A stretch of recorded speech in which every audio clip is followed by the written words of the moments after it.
Acompanhe os assuntos em destaque nesta edição da PCD TV. Tradição de ensino aliado à pesquisa. Crianças e adolescentes são beneficiados pelo projeto que reúne professores e acadêmicos. União em defesa da odontologia. Está no ar mais uma APCD TV. Boa noite. Hoje você vai conhecer o trabalho de mais uma importante escola de aperfeiçoamento profissional da PCD, a EAP de Ribeirão Preto. Ribeirão Preto é a cidade dos cartões postais. O shopping mais famoso da região é o do Pinguim, no centro da cidade. Outro ponto-chave é a população universitária. São 13 mil pessoas estudando nas 8 faculdades de Ribeirão, entre elas a Universidade de São Paulo, a USP. O município é o maior polo sucroalcooleiro do país. Tem tradição na indústria de ponta. No setor médico e odontológico, Ribeirão concentra o maior número de empresas e é referência nacional como centro de pesquisa.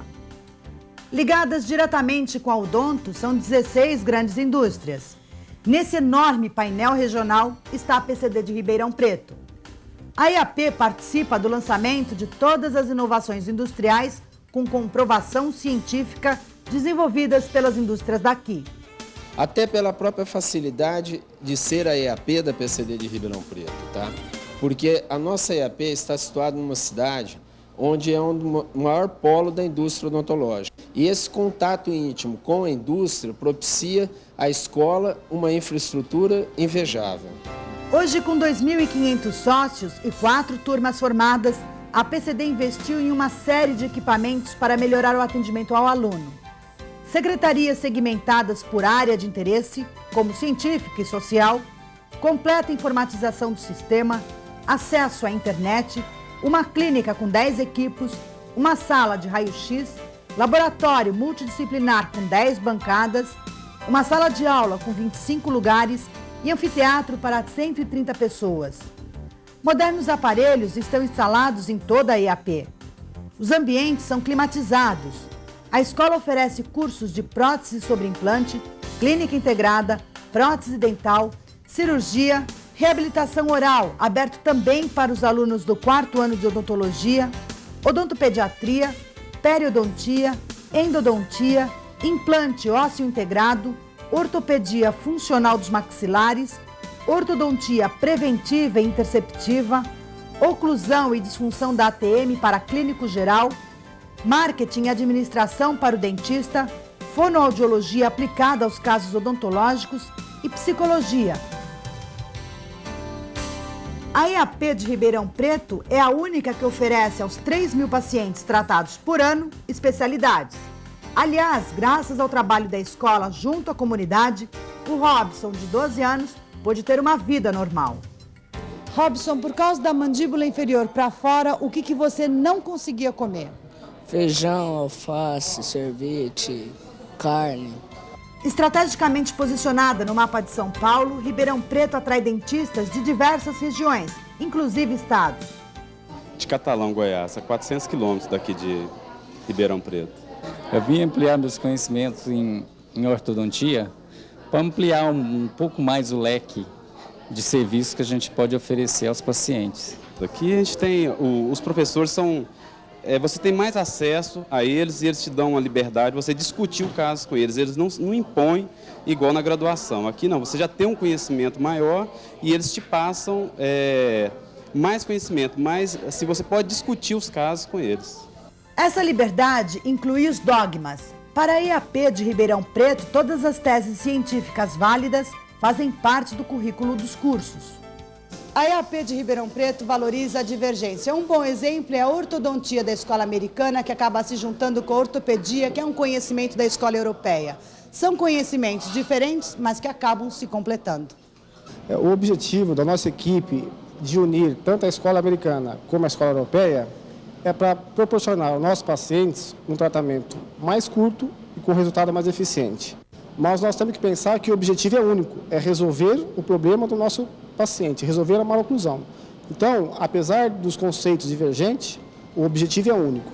É o tipo de experiência de ensino que está em todas as especialidades. Faz parte da filosofia da EAP de Ribeirão Preto estar atualizado em todas as técnicas. práticas e teóricas da odontologia.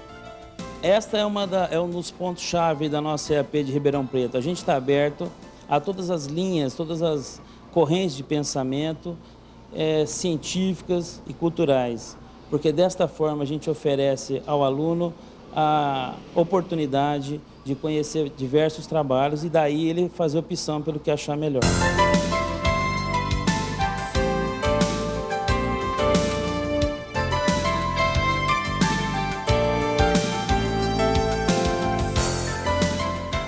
Na semana que vem, você vai conhecer o trabalho desenvolvido pela EAP de Santos.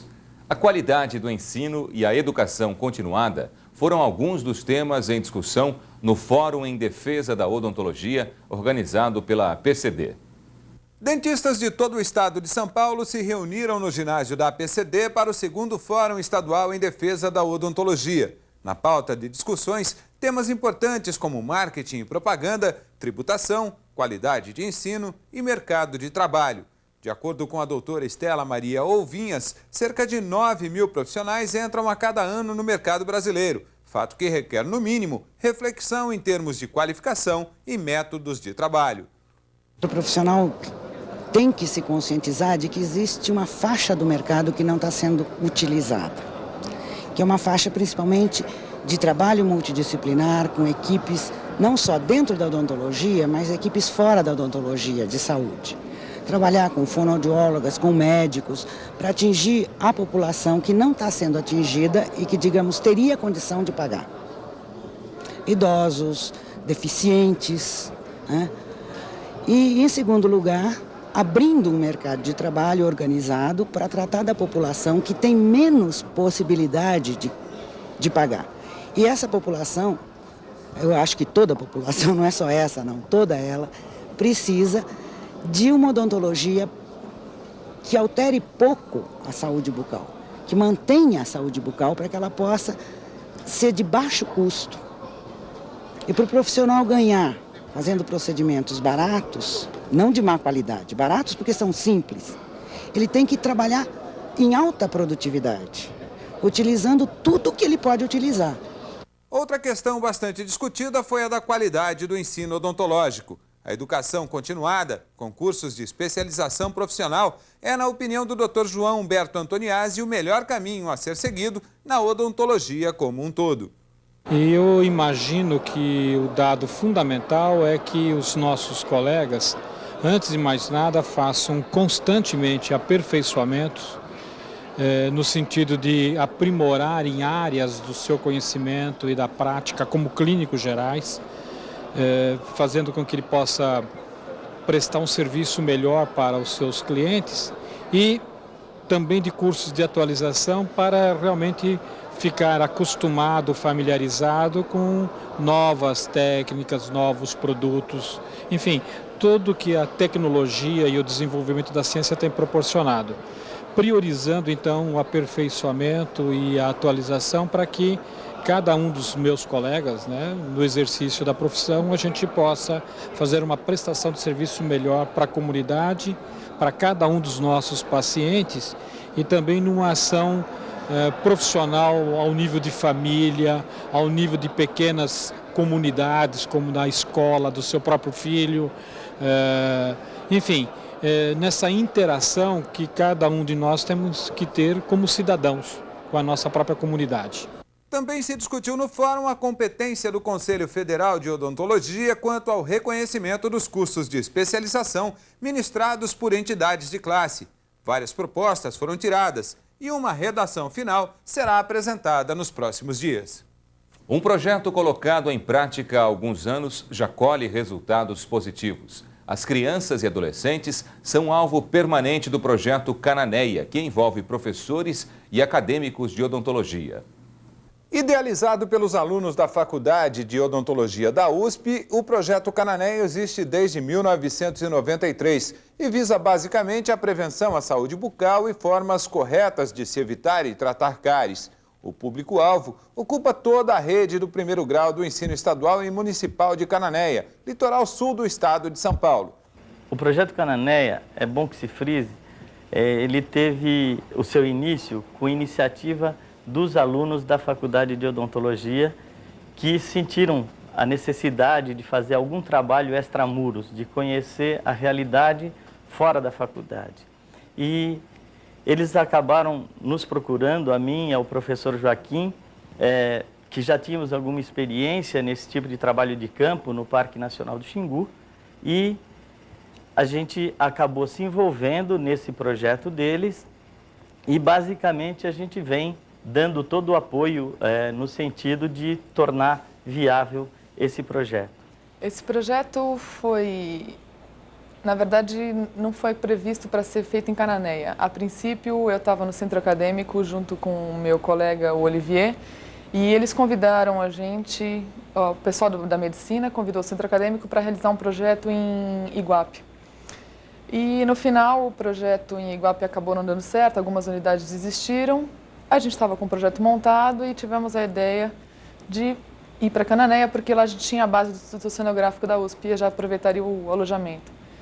Então começou em 93, em janeiro a gente fez a primeira viagem de expedição para fazer um levantamento da região, para ver escolas, as condições dos alojamentos, para quanto que a gente poderia levar de alunos.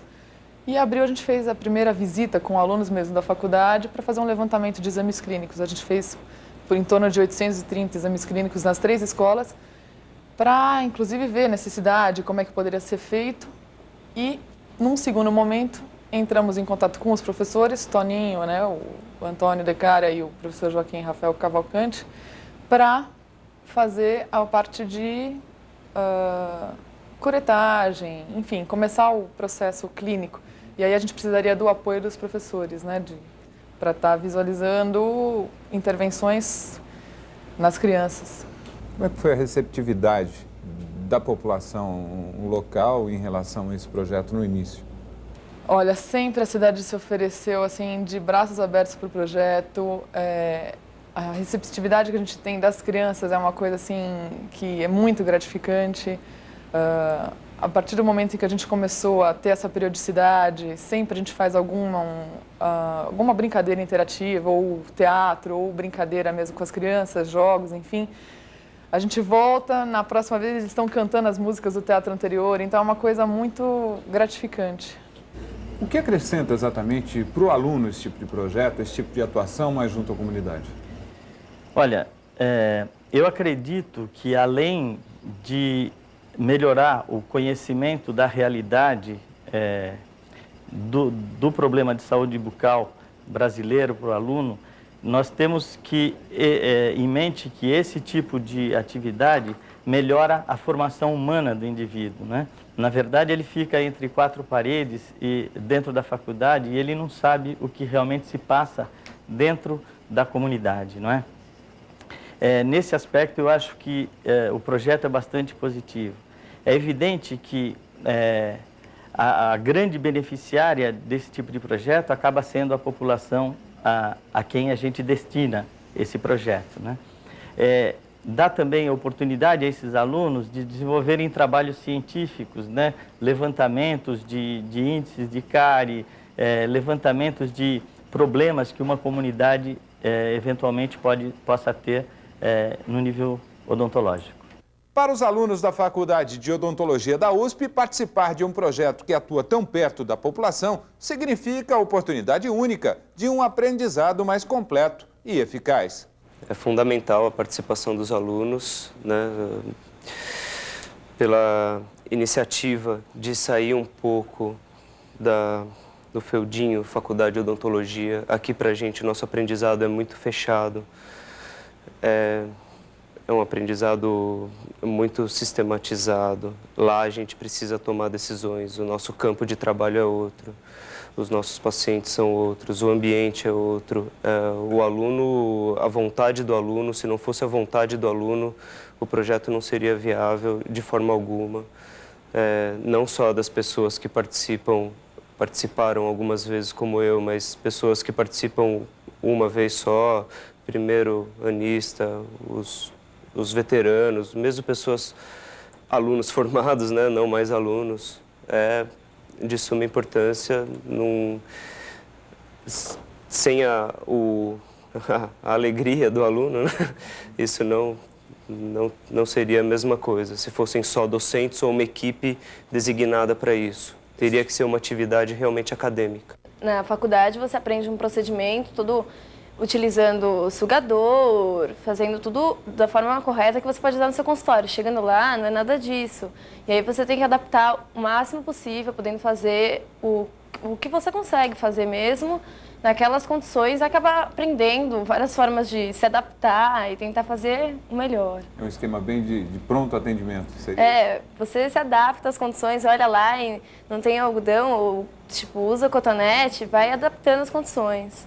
Aí a gente tem duas coisas. Em primeiro lugar, o aluno, no trabalho de campo, ele encontra uma situação em que ele não vai ter equipamento, não vai ter a cadeira odontológica, não vai ter o refletor, seringa tríplice, enfim, alta rotação, nada. Ele vai chegar, colocar a criança sentada numa carteira escolar, encostar a cabeça da criança na parede e realizar, com o auxílio de uma lanterna, a curetagem, com instrumento manual e sem sugador, enfim, com um rolinho de algodão. Então, isso que caracteriza bastante o trabalho de campo. A gente conseguir chegar em qualquer região do país só com o trabalho do profissional, sem estar contando com equipamento nenhum. E também é importante para o aluno, né, que com isso ele está conseguindo levar uma saúde bucal para a população. Então, perante essa realidade, ele vê uma coisa que nunca passou pela cabeça dele encontrar dentro da faculdade. Particularmente, você viveu algum tipo de situação difícil ou mais complicada dentro dessa participação no projeto? Assim, principalmente nessa última saída, foram poucas exodontias, né? Mas algumas delas eu realmente, né, tive dificuldade. É por isso que a gente conta com supervisão, colaboração, incentivo, tudo dos professores. Uma dessas situações, uma extração que eu demorei aproximadamente 1 hora para fazer. Normalmente, não sei, 20 minutos, né, mais ou menos, um molar permanente, e eu precisei de ajuda do professor. Ele realmente estava resistente, ele gostava muito da mandíbula, sabe? Então, foi muito difícil. Mas não é só essa situação extrema da cirurgia. O aluno iniciante, quando, pelo número, né, quando vê cáries na frente, ele tem que remover aquilo, ele nunca sabe o quanto, como, né? É uma situação difícil já, num procedimento básico, que é simples. A própria aplicação do flúor, você tem que controlar o paciente, não é simplesmente aplicar, ele não pode ingerir nada daquilo. Tudo é uma situação, tudo apresenta uma certa dificuldade para o aluno, porque são procedimentos que a gente não tem como rotina na faculdade. Eu já fui como aluna do 2º ano e agora como do 3º ano eu fui novamente. Você aprende muito mais, você consegue, sabe, você não chega lá, você não sabe muita coisa, você acaba aprendendo muito que você não teve ainda contato, então tem dificuldades, você chama alunos dos outros anos para te explicar, então você acaba aprendendo muita coisa. Mesmo chegando lá, você tenta ensinar para as crianças muita coisa, mas você aprende muito mais. O que leva um aluno de geografia, de repente, a participar de um projeto voltado para a odontologia? Bem, acho que é porque o projeto Canané, ele tem esse caráter de ser um projeto solidário. E ele é realizado num município que está localizado no Vale do Ribeira, que é conhecido como a região mais pobre do estado de São Paulo. E Cananéia não é diferente. Eu fiz um estudo, na outra viagem que eu fiz para lá, um estudo de caracterização socioeconômica da população, e realmente identifiquei que a qualidade de vida da população lá é muito ruim. Eles apresentam um poder, a renda deles é muito baixa, a maioria da população vive de pesca artesanal. E o projeto da Odonto, esse projeto Cananéia, ele trabalha com as crianças de 1ª a 4ª série das escolas públicas, e essas crianças, elas refletem realmente essa realidade social. São crianças muito humildes, a gente percebe pelo jeito delas, assim, a forma que elas se vestem, e pela saúde bucal delas, né? Como o Toninho já disse anteriormente, elas têm muitos problemas, elas tinham, né, no começo do projeto, problemas com cárie, e isso reflete, né, uma situação que vem da casa, né? Então, se você pega uma criança dessa e você vai ver a realidade em que ela vive, você vai encontrar uma situação muito semelhante à que a gente tem aqui na periferia de São Paulo. Só que o que agrava mais a situação de Cananéia, eu diria que é o isolamento geográfico, porque está numa ilha que está localizada num vale distante das grandes cidades. E onde é que estão as faculdades e os melhores centros de saúde? Nas grandes cidades. Então, falta isso lá para Cananéia, né? Gostaria que o senhor falasse também um pouco em relação à realidade encontrada no início do projeto e a realidade atual em Cananéia. É evidente que um projeto como esse, que tem tido essa continuidade e essa periodicidade que esse projeto tem, e nós temos procurado visitar as escolas 2 vezes por ano, é evidente que os resultados já são bastante evidentes. Para se ter uma ideia, eu tenho alguns dados. Em 94, numa das escolas, nós tínhamos 18 indivíduos totalmente livres de cárie. Esse número já aumentou para 49 em 1997. Um outro dado importante, em 1993, foram extraídos 39 dentes permanentes nessas escolas. Em 1998, apenas 4, nessa última estada que nós tivemos agora no mês de abril. Então, esses números demonstram para a gente que o projeto realmente está tendo resultados já visíveis, palpáveis, e em contato com o serviço de saúde da escola, o serviço de saúde do município de Cananéia, né, nós fomos informados de que o número de ocorrências odontológicas nas escolas diminuiu abruptamente. Existe possibilidade, de repente, de se incrementar, de oferecer até um tratamento superior, não só o tratamento básico? Na verdade, isso é uma coisa que já está na nossa cabeça e faz parte de uma segunda parte, vamos dizer, desse projeto, que seria a elaboração de um programa incremental. Nessa primeira fase do programa, que nós tentamos diminuir a incidência de cárie e controlar o processo de cárie ativo, né? Então, bloquear esse processo de cárie. Essa segunda fase seria para nós realizarmos, então, o tratamento curativo daqueles dentes que estão, vamos dizer, estabilizados até o momento. De que forma o senhor vê essa iniciativa dos alunos da Faculdade de Odontologia da USP dentro do projeto Cananéia?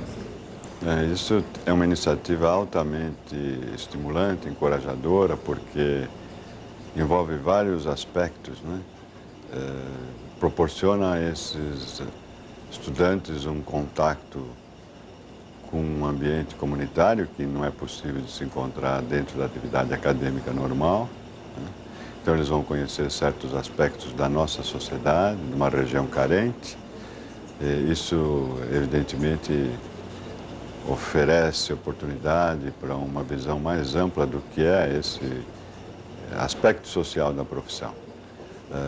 Simultaneamente, estimula também nesse grupo de jovens a oportunidade do desenvolvimento de um senso de responsabilidade social, exercita outras facetas da prática clínica, enfim, eu vejo inúmeros aspectos altamente positivos. O apoio da faculdade em si a esse projeto é feito de que forma, professor? Vários aspectos, né? O aspecto de infraestrutura, a faculdade é que vai sempre oferecer as condições de transporte, de subsistência dos alunos durante a permanência da atividade em Cananéia, recursos materiais de equipamentos, os recursos docentes, eles estão sempre acompanhados por docentes da casa. A gente procura estimular de todas as maneiras possíveis, porque também faz parte. É um dever da unidade oferecer condições para a prática clínica extramural. De repente isso fortalece a própria imagem da faculdade, é um projeto voltado 100% para a comunidade. Sem dúvida, quer dizer, é o tipo da situação que é boa para todos aqueles envolvidos, né? De repente, esse tipo de projeto pode receber algum incremento a mais, pode ser levado a outras regiões? Existe a possibilidade, existe a necessidade, existe a oportunidade. A gente sempre esbarra, né, com essas pretensões com a carência de recursos financeiros. Quer dizer, a grande barreira que nós temos é a dificuldade financeira, né? São atividades onerosas, né? E que, de alguma maneira, a gente precisa obter os recursos, né? E a gente tem alguns projetos já assim esboçados, como neste ano já se iniciou alguma coisa em Petrolina, em Pernambuco, né? No estado de Pernambuco. Já se fez alguma coisa, nós já temos um protocolo de intenções assinado com o prefeito de Petrolina. Esse projeto agora está sendo levado para um âmbito mais alto no nível administrativo, para ver se a gente consegue o envolvimento de outras autoridades, com a finalidade remota, assim, a longo prazo, de facilitar a obtenção de recursos financeiros, né? Mas não quer dizer que se esgote em Cananéia, não quer dizer que se esgote em Petrolina.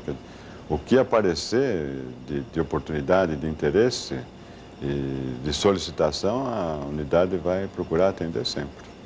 Olha, eu lembro que no início a gente tinha, assim, como um grande ideal, eu e o Olivier, de fazer com que, se cada faculdade fizesse um projeto semelhante numa região carente do país, com tantas faculdades que a gente tem dentro do Brasil, a gente poderia estar sanando em vários pontos esse problema da saúde bucal da população brasileira.